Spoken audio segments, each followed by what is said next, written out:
Hi friends came छो तमने बधाने खबर है कि आपणे निकळવાનું હતું કાલે પણ કાલે થોડો પ્રોબ્લેમ આવી ગયો એટલે આપણે કાલે નહોતા નીકળી શક્યા અને આજે 10:02 થઈ ગઈ છે। આપણે 10 વાગ્યાનો ટાઈમ હતો તો આપણે રણુજા જવા માટે તૈયારી કરી દીધી છે કમ્પ્લીટ। જો એકદમ મસ્ત તૈયાર થઈ ગયો છું।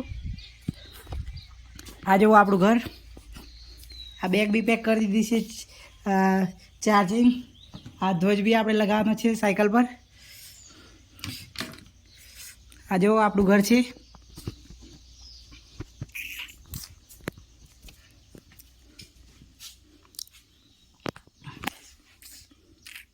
अंदर मारी बेन खाणुं बनावे छे मारा माटे।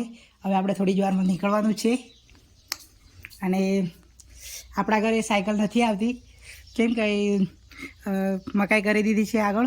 तो આપણે मतलब दादाना घरे छे आपणी सायकल। तो આપણે हवे तई जईशुं, तई जईने सायकल कम्प्लीट थाय। सायकल बी कम्प्लीट ज करी राखी छे, खाली बेग बांधवानी छे अने ध्वज लगावવાનો छे सायकल पर। पछी આપણે નીકળવાનું છે થોડી જ વારમાં। जमीने આપણે નીકળવાનું છે। 10 વાગ્યાનો આપણો ટાઈમ છે। હવે હાર્દિકભાઈને પણ ફોન કરી દઉં છું। હાર્દિકભાઈ આવવાના છે મહીસાગરના 39 સેવડ વિજેતા એવા હાર્દિકભાઈ પંચાલ આવવાના છે આપણા ઘરે અને બીજા મિત્રો બી આવવાના છે। તો આપણે હવે થોડી જ વારમાં નીકળવાનું છે। વિડીયોમાં કન્ટિન્યુ રહેજો, બધી અપડેટ તમને મળે।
Agora.